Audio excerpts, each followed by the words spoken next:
Alhamdulillahirabbil alamin wassalatu wassalamu ala asyrofil mursalin sayyidina Maulana Muhammadin wa ala alihi washabihi ajmain amma ba'du.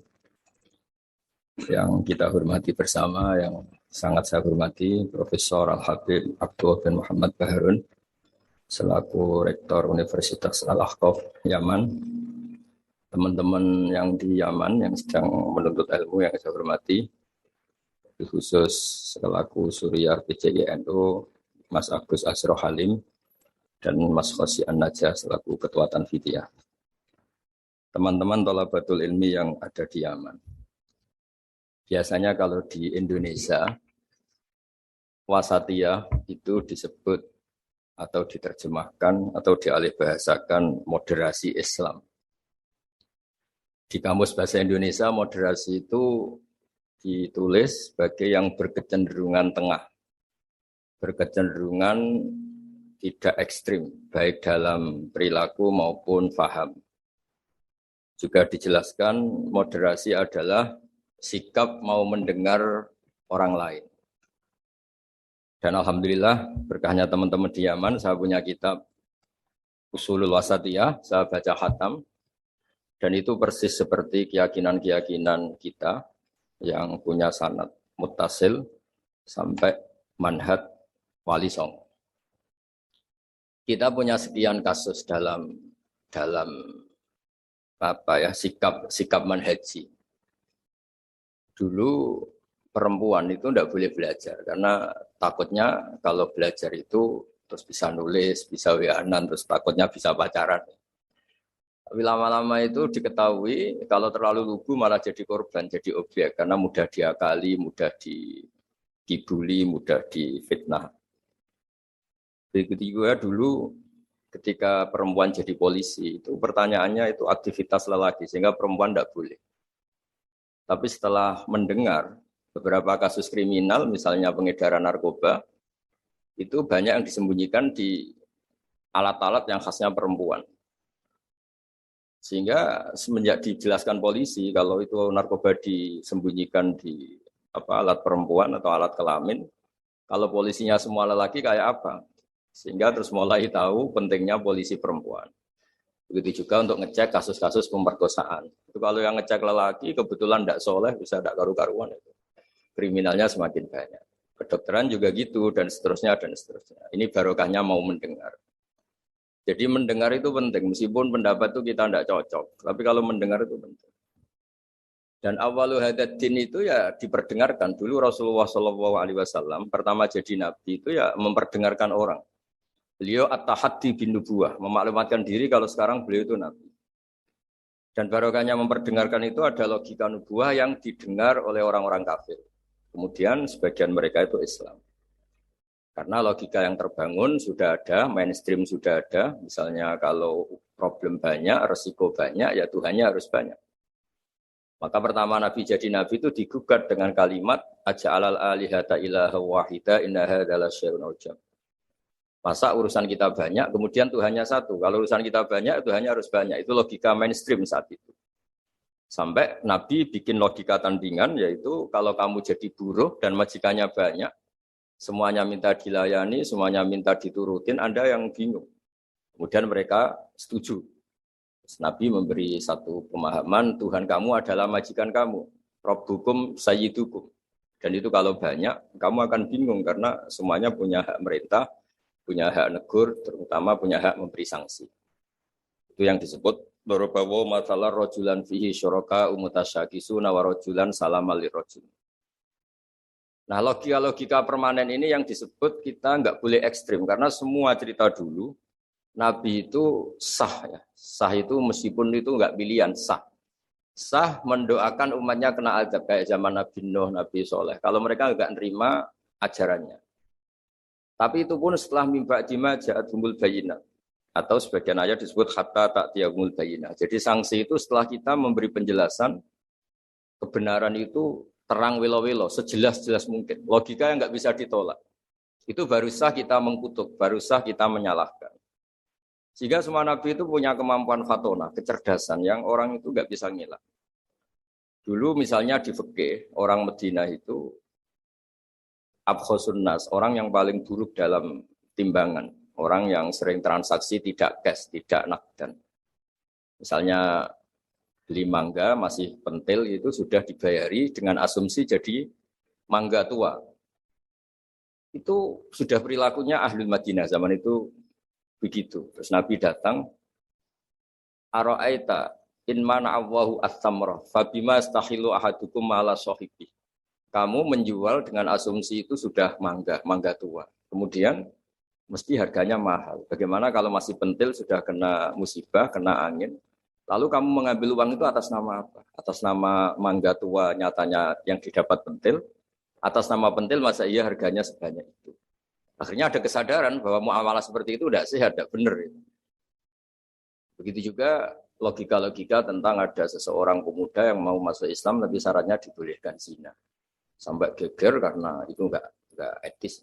Ketika geger-geger Nabi tanya, ada apa itu? Ada syabun yadkhulu fil Islam tapi yasta'zinu fi zina. Dia tetap izin bisa zina. Kata Nabi, sudah enggak apa-apa suruh sini ya. Setelah ketemu Nabi mau mengset ya, membuat logika yang luar biasa. Atau hibbuhu li bintik, kamu suka kalau punya putri kemudian jadi demenannya orang, jadi dizinain orang. Ya enggak. Kamu suka kalau perilaku itu ada di ibu kamu. Hidung-hidung belang menjadikan ibu kamu objek seks ibu itu. Hidung belang itu ya enggak terima. Atau hibbuhu li bintik, atau hibbuhu li ummik, atau hibbuhu li kholatik, li amatik. Nabi itu ngulang berkali-kali. Sampai pemuda tadi menyimpulkan betapa buruknya zina. Bagaimana kalau korban itu anak saya, ibu saya, bulik saya, budi saya, dan seterusnya. Semenjak itu kata beliau, kata pemuda tadi sama masuk Islam tanpa persyaratan boleh zina, dan zina itu abbahasya. Sesuatu yang sangat buruk. Nah ini yang harus dilatih terus oleh sikap-sikap yang nyuwun sewu bisa disebut ekstrim. Karena harusnya logika-logika Islam itu dipahami secara baik. Sehingga beberapa kali larangan-larangan manhiyat juga Allah menyebut innahu kana fahsyata wa makta wa sa'a sabila. Jadi disebut itu buruk sekali. Misalnya pembunuhan, bagaimana kalau itu anak kamu, korbannya keluarga kamu. Sadis juga gitu, bayangkan kalau itu korbannya anak kamu. Sehingga dari baca ini kitabnya Sayyid Abdul Harun, saya alhamdulillah baca dan saya baca mungkin 2 jam khatam karena memang pola itu pola mainstream. Jadi penting membaca kitab dengan mudah dan gamblang itu penting karena itu artinya ada mindset bersama, ada pikiran bersama yang kita terimanya itu sudah sayyul lisyarifin. Nyaman.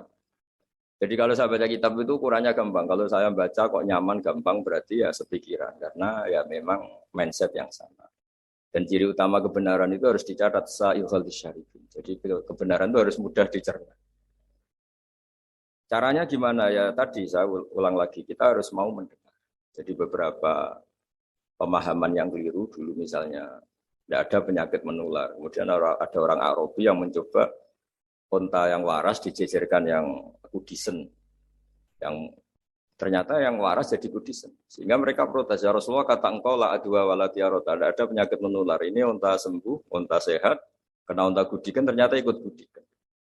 Lalu sama Nabi dibenarkan, paman adal awala. Lalu yang nulari yang pertama siapa? Itu asli ya Rasulullah dari Allah. Nah, ternyata pemahaman tadi, dikira penyakit nggak boleh menular, itu dicoba yang sakit dijajarkan yang sehat, tapi Nabi membenarkan maksud saya awal penyakit itu dari siapa? Tentu dari kehendak Allah Subhanahu wa taala. Nah, di sini ya, akhirnya ada logika bersama bahwa untuk menghadapi sesuatu itu pentingnya mendengar. Kemudian yang terakhir, dan saya mohon nanti diskusinya tentang kitab ini, al-hulu wa takfir. Di mana-mana itu yang namanya nabi itu ya orang kafir dijadikan sebagai muslim. Orang baik juga gitu. Di mana-mana orang baik minyak yang fasik jadi soleh. Yang soleh bodoh menjadi soleh pinter. Yang setengah pinter menjadi pinter banget. Syukur-syukur jadi wali. Nah logika-logika itu harus permanen. Di mana-mana ya inginnya kita itu ya yang enggak baik jadikan baik. Ini bukan kebalik, yang sudah baik dikafirkan. Yang sudah anggota dikeluarkan. Itu aja secara organisasi masalah kan. Jadi takfir itu sebenarnya tidak usah dalil sudah jelas. Masa yang sudah masuk dikeluarin. Yang di luar saja difasilitasi kulil ladzina kafaru iyantahu yufar lahum ma qad salah. Kalau kamu mau masuk Islam, fasilitasnya itu yufar lahum ma qad salah. Masalah-masalah kamu, dosa-dosa kamu akan diampuni. Jadi tahu-tahu orang yang min ahli la ilaha illallah karena kesalahan tertentu, entah pegang patok kuburan, entah apalah peringatan sesajen langsung dikafirkan. Ini kan jadi aneh. Padahal acaranya tahlilan. Menjadi aneh karena satu kalimat sing dakhala bihal kafiru al-islam. Satu kalimat yang menjadikan orang kafir menjadi Islam. Kemudian dengan kalimat yang sama orang Islam hanya menjadi kafir hanya karena pegang patok kuburan atau karena acara-acara tahlilan yang dia khurafat. Ini kan jadi aneh dengan kalimat yang sama, yang satu berstatus mengislamkan, yang satu berstatus mengkafirkan. Nah, sering mendengar gini insya Allah menjadi luar biasa. Masyhur itu dicerita di Bukhari, dan saya senang cerita itu ada orang syaribul khamri. Mulai dulu memang muhibbinnya Kiai itu macam-macam. Dia itu syaribul khamri, tapi kalau nggak di masjid nggak senang. Dia sukanya di dekat-dekat masjid, karena dia nggak mau jauh dari tempat orang soleh. Sehingga ketika dikhat oleh Nabi, karena keseringan minum, sampai wakana yulaqabu himaron, di Bukhari disebut orang itu panggilannya himar. Tapi ketika sahabat mulai melaknati dia, kata Nabi, la tal'anuhu, fa innahu yuhibbu wa rasulah. Kamu jangan melaknati pemuda itu, bagaimanapun dia senang Allah dan Rasul. Itu di bab tobat, di beberapa bab di kitab Ihya, dijelaskan, sama sih ingat kalimatnya. Falam yukhrijhu bil ma'siyah anil mahabbah. Nabi tidak mengeluarkan orang itu dengan salahnya dia syurbul khamri, tidak dikeluarkan dari status mahabbah. Falam yukhrijhu bil ma'siyah anil mahabbah. Karena ya maksiat itu desainer hawa nafsu dan itu biasanya zallah. Zallah itu tidak status. Tapi kalau mahabbahnya seorang mukmin pada Rasulullah itu status. Dia tahu Rasulullah itu orang benar, maka dia ingin mahabbah. Ya, karena dia punya nafsu, terus ada zallah. Jadi harus dibedakan mana status, mana zallah. Kita orang Indonesia ya loyal sama Indonesia. Kita KTP Indonesia, kartu anggota keluarga ya Indonesia. Tapi jangan juga kalau zallah langsung tidak menjadi warga Indonesia. Kalau ada sanksi ya sanksi aja, tapi jangan sanksi tidak berstatus Indonesia. Sama mukmin juga gitu. Kalau salah ya salah saja. Tapi jangan terus berstatus tidak mukmin dan seterusnya. Nah, saya mohon logika-logika ini permanen. Kemudian kita punya hujah riwayah, punya hujah sanad yang ditulis Habib Abdul Bahri. Karena barokahnya hujah itu kita bisa menjelaskan kepada umat gampangnya berislam, gampangnya jadi orang baik. Kita berkali-kali cerita jadi orang baik itu gampang. Apalagi kita ini alhamdulillah senang makan, senang tidur, senang guyon. Ya kalau kita jadi orang baik itu kan gampang. Artinya gampang gimana? Ketika semalaman kita guyon, anggap saja itu tarkul ma'asi. Ya barokahnya guyon sama teman-teman, bakas terong bakar, bakas makan-makan. Akhirnya malam itu tidak dugem, tidak maksiat. Barokahnya tidur semalaman, ya barokahnya tarkul ma'asi kuliah. Sudah gitu. Ya kalau kamu jadi Islam ekstrim kan, santri kok tidur semalaman, kapan belajarnya? Harusnya pertanyaan dibalik. Alhamdulillah tidur semalaman. Kapan kamu bisa maksiat kalau tidur terus ya? Baru kan tidur terus, nggak ada waktu maksiat. Jadi kaidah-kaidah yang kita pelajari zaman ngaji itu, bahwa yang dikatakan taat itu apa? Imtitsalul awamir wa ijtinabun nawahi, ya sudah. Barokahnya tidur itu ijtinabun nawahi, nawahi kuliah bahkan karena tidur tadi. Nah barokahnya cara pandang yang mudah, sederhana. Ismamin mubakhin ila wa tahaqqaqu bihi tarku haramimma. Fa'il zamu minas sukun tarkul qatli wa minas sukut tarkul qadhaf. Itu ada di kitab Lughul Usul. Orang itu kalau melakukan mubah, pasti saat melakukan mubah itu ada tarkul haram. Tarkul haram mimma, akan meninggalkan haram apa saja. Makanya perilaku kiai-kiai ya gejol-gejolkan, santri ya gejol-gejolkan. Itu bukan nilai gejol-gejolkannya, tapi istildat bil mubahat, nyaman dengan hal-hal yang dibolehkan Allah. Dan konsekuensi dari itu saat itu juga pasti tarkul ma'asi. Nah berkahnya berpikir seperti ini jadi enak. Nabi juga sering ketemu anak-anak tanya, ya Umar, mafa'alan Umar, kabar burung kamu gimana? Hal-hal seperti itu bercengkrama tapi menjadi suasana itu nyaman. Tapi ketika ditanya, ayu islami khairun ya Rasulullah, itamu ta'am. Islam itu soal mangan-mangan, asik gitu ya. Islam itu tabassum, Islam itu tolqatu wajhin, ceria. Jadi dengan tahu kalau itu semuanya adalah tuntunan Islam. Kan termasuk wafi putih hatikum sodako Islam itu ya kumpul sama istri. Ya sudah itu kan hal-hal keseharian yang dibutuhkan manusia dan oleh Islam dilegalkan, didukung dan saat yang bersamaan dijamin ada ridha Allah karena di situ ada tarkul ma'asi, ada tarkul mungkar. Ya, saya kira demikian mungkin antum alamu tentang naskah-naskah beliau.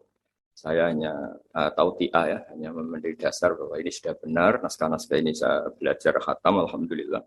Dan saya tidak ada yang janggal sama sekali karena tadi ciri utama kebenaran itu labanan khalisan sa'ikhul syarifin. Assalamualaikum warahmatullahi wabarakatuh. Waalaikumsalam warahmatullahi wabarakatuh. Syukron kasiron. Jazakumullahu khairal jaza kepada Gus Daha yang sudah menjelaskan secara jelas tentang eh, isi.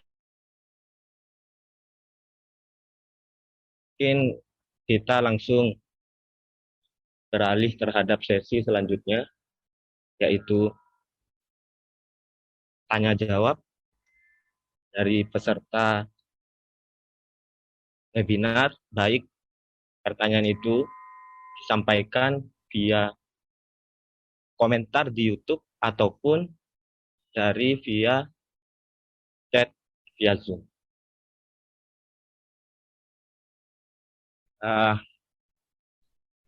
Ini ada beberapa pertanyaan yang masuk kepada link kami.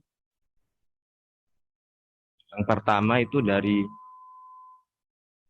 saudara Upi Ikhtar tentang Syekh. Beliau pengen bertanya tentang trik Rasulullah dalam menghadapi orang yang hulu, biar hati ini terus adem dan tidak jengkel terhadap orang tersebut. Di pertanyaan tentang masalah Rasulullah menyikapi orang yang terlalu ekstrim atau hulu, bagaimana menyikapinya. Langsung kami serahkan kepada Gus Daha untuk menjelaskan. Bismillahirrahmanirrahim. Itu banyak sekali ya cerita-cerita orang yang cara berpikir ekstrim ya, baik cara mendidik istri. Contoh paling gampang yang dalam keseharian perilaku sosial itu misalnya tentang perempuan, tentang istri. Kata Nabi, perempuan itu didesain atau diciptakan dari mindilain akwat, dari iga yang bengkok. Jadi kalau kamu memaksakan langsung lurus pasti patah. Dan kalau kamu biarkan tetap bengkok. Dari situ aja sudah kelihatan Nabi itu ingin satu asumsi bahwa jangan paksakan sesuatu itu langsung lurus karena desainnya sudah indilain akwat. Sama seperti manusia, desainnya sudah al-insan mahalul khotok wan nisan. Kemudian Anda memaksa harus benar, itu kan jadi aneh. Mahalul khotok kok kamu paksa benar. Begitu seterusnya. Jadi pentingnya baca, pentingnya begitu juga tentang Nabi Adam. Pertama yang dikenalkan kita tentang Nabi Adam ya, beliau secara lahir diusir dari surga karena kesalahan. Meskipun ada jawaban-jawaban tentang mimbabi hasanatil abrar sayyatul muqarrabin. Itu kan terus menjadikan orang itu begitu nyaman. Saya punya cerita ada seorang guru dulu zaman Mbah Zubair ngaji di sarang, terus pulang ke Hajen. Dia merasa belum pinter, beliau merasa belum pinter, nggak berani ngajar takut salah. Itu sama mas saya kajian disebut takut salah itu keangkuhan. Kamu tidak nabi kok takut salah, biasa aja kan. Jadi barokahnya pemakluman lah terhadap fitrah-fitrah keterbatasan kayak al-insan mahalul khotok wan nisya. Ada keterbatasan manusiawi ini yang menjadikan kita dilatih untuk tidak ekstrim. Terus kedua, kata Nabi, bayangkan kalau itu keluarga kamu, itu anak kamu. Mungkin kalau kita dimaki-maki orang atau disalah-salahin orang kita jengkel. Bayangkan kalau itu anak kita. Bayangkan kalau itu keluarga kita.